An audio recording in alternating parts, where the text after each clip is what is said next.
a bar, I was strung out from the road. I was numb and I was tired from that long haul overload. Across the room I saw a girl with eyes that burned like coal. She taunted me with electric smiles like lightning to my soul. Should've known that she was making witchcraft. Should've known that she would steal my soul.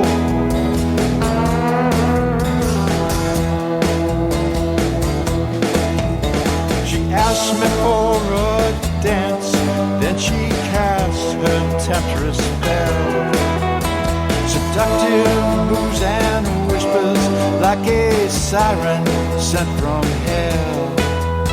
She told me where her room was and she beckoned me to go. Her body heat washed over me like a steaming lava flow. I should have known that she was making witchcraft. I should have known that she would steal my soul. I should have known that she was making witchcraft. The seduction made the devil's dark nights moan.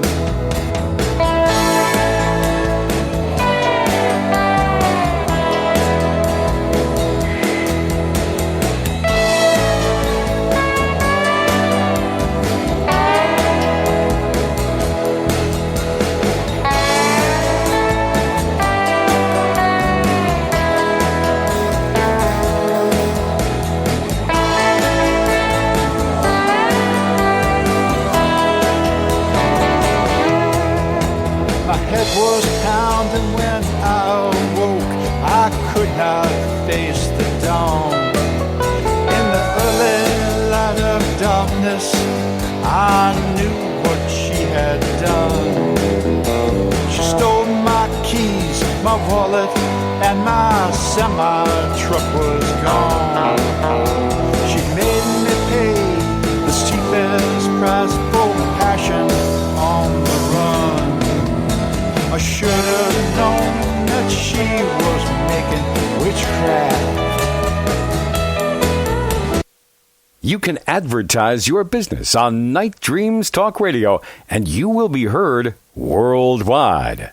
Why not contact us at nightdreamstalkradio@gmail.com. The views, opinions, and representations expressed on the Night Dreams Talk Radio Network and its website are those of the hosts, guests, and participants, and are not necessarily those of or endorsed by the network, its affiliated stations and broadcasts, the management, other hosts, or advertisers of the network. The shows found on the Night Dreams Talk Radio Network can, but do not necessarily, promote any particular lifestyle, belief, religion, political affiliation, or other personal practice. These shows are for entertainment purposes only, and are not intended to treat, diagnose, and or claim any cure of disease or condition, or give any medical or legal advice. Coming to you from some far point station, like a cosmic tumbleweed, both north and south of the Pleiades, here's your host, Gary Anderson. That is me. Well, hey, if I sound a little down tonight, a dog we had for 17 years just passed away, not more than 45 minutes ago in my arms. Kind of a hard thing to go through. This is like our second dog that we lost in the 6 months. The other one we had for 20 years. And that one died in my arms. At least I was there to give it, the love it needed while it made the transition. Well, tonight we're going to got Sam on. We're going to be talking about cryptics. Hell, I can't even talk straight. Monsters, Bigfoot, little people, portals and UFOs. And I think we got Sam on now. Hey, Sam, how you doing? Oh, I'm doing really good. How you doing, Gary? Well, I'm just trying to recover. A dog we had for 17 years has passed away in my arms, and I'm trying to, pull myself together to do the show tonight. I just saw that post of yours about 6-7 minutes ago, or about 10 minutes ago, I guess. So I was just kind of wondering if you're going to make it to be able to do this. Well, the show must go on. So how have you been, true. my friend? I have been frantically trying to finish up my show for for Saturday night. So getting there for sure. Well, at least, though, you have time to, go and do it and edit it and put it all together. Whatever I do, happens over the air. I wish sometimes I could go through and edit it, what I say or don't say. I know. It's because that's the only nature of the beast for live programming is once you say it, everybody's heard it. Oh, yeah. No way to back out from that, Oh, this is like old live TV, in the late 50s, early 50s, early 60s, the Jackie Gleason show, and all those type of shows. If they made a blooper, it just went on, regardless. It had to. Yeah. You're talking about those old shows. The smartest ones that were producing those shows back in the days were those that actually decided to actually film it. For a thing called reruns that nobody have heard of yet. Well, who was the smartest ones to do that?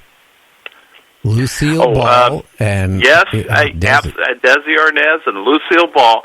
They're the ones that say we're going to film this, and everybody says, "Are you crazy?" Well, who's laughing now? Of course, they're no longer with us, but they turned around and made a very successful studio.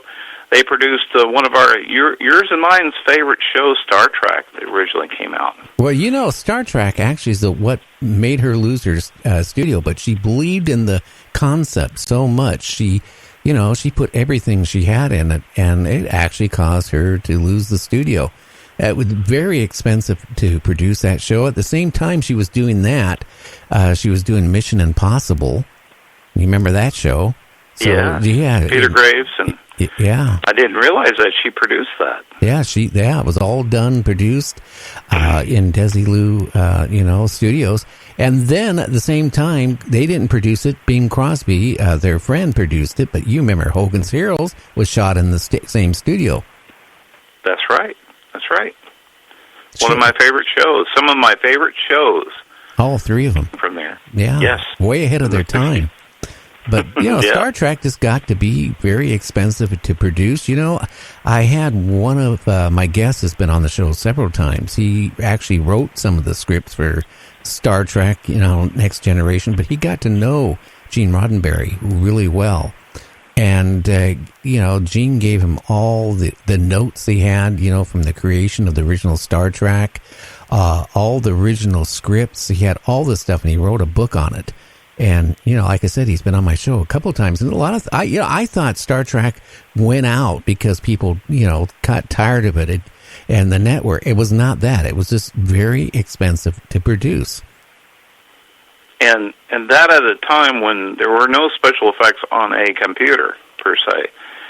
It all had to be done using special effects with the old style special effects they used back in the day. But they were pretty, I think they were pretty ingenious with what they came up with anyway in producing the show, despite how expensive it was to produce that. The only episode I thought, of course, the end of the last year is really when the budget thing got pulled from the network. Didn't want to put out the money. The studio didn't have the money to, really do it right. But remember Nomad? Remember who now? Nomad? The episode with Nomad. That was a kind of like a satellite thing that was, yes. Yeah, the one that was destroying everything, perhaps. Yeah, and to me, that looked like it was a 5-gallon paint thinner can. The square can, but their budget, like I was told, like the last season was cut like in half. So they had to make do with whatever they could do, to continue. Yeah, that episode actually, I think, was the inspiration for the very first Star Trek motion picture. which had to do with the V'ger. Remember? Oh yeah. It was the first Voyager, but they called it V'ger, and it actually went to a planet and was found by other artificial intelligence beings and enhanced, and came back looking for its creator. Oh. And in my humble opinion, that movie, Star Trek motion picture, even though it ran a little bit slow in its delivery, was a pretty good movie. I think all the Star Trek movies, of course, I'm biased. Since then, they got better. Yeah, it was. I'm glad that they actually brought it to the movies. Because we've had some phenomenal. How many movies did it spawn so far? About 12 or 13 movies. Well, it also got young people interested in space and, the new frontier. And that, created a lot of interest. A lot of these kids grew up. They became rocket scientists. They became, I think it had a big effect on people. And look at the inspiration of what some of the things that you've seen in the original Star Trek. The flip phones, for instance, was inspired by that. So many of the technologies that we have today were actually inspired by young kids that became the scientists that brought the stuff forward. So it's pretty impressive. Oh yeah. Of course, I wish I had one of the original communicators. How much money that would be worth? Well, I had the opportunity back in Las Vegas. Back in the day, they were doing the Star Trek The Experience, and it was at the Hilton Hotel at the time. And they had Quark's Bar, something from the Deep Space Nine, and you got basically what you do is you go up a panel, and they showed all the props, like the phasers, the flip phones, and everything was used in the original series. And you would go down this corridor, and you get into this dark room, into this room, and all of a sudden the lights would go out. And there's a small group of us, and we felt this electricity. I don't know how they did that part, but it just felt like, how you do static electricity really bad? Uh-huh. They did that somehow in that room while it was dark. And when the lights came to, guess where we were at? We're standing on the transporter pad of the transporter room. We're walking in the corridors of basically the same set of the Star Trek Next Generation. It was absolutely awesome. Oh, yeah. And we finally made our way up the turbolift or whatever, and a simulation of that into the bridge. And they had this whole elaborate, it was all like being part of a show. And it lasted at least about 15 minutes or so. I was blown away, honestly. Oh yeah, I just love, I still get, every weekend I somehow manage to turn on, I should say, Star Trek and watch the old original ones. The only one I didn't like was Star Trek. What was the last serious one where they? I'm trying to think the actor in it. Are you talking about the last series of Star Trek? Yeah. Oh, you mean Enterprise? Yeah, I just couldn't get into that. It was lacking something. Oh, you didn't like Scott Bakula? Or? It's not. I didn't like him. It's just the show was lacking something. It just didn't, it didn't pull you in like the other ones. Yeah. Well, they were starting to get better. I actually watched the entire series, and they almost got pulled. They almost got pulled on the end of the third season. And all the other Star Trek series made it to the 7th season. So Enterprise got to the 3rd season, and there was a big write-in campaign by the fans to keep it going. They were able to muster it together for another year, and the plot lines are starting to get a lot better. The show was starting to mature, and they had a whole thing to go into the Romulan Wars into the 5th season and bring some of the characters back that were not regulars, but they showed that they would have been regulars had they gone on. And it just did, I think it was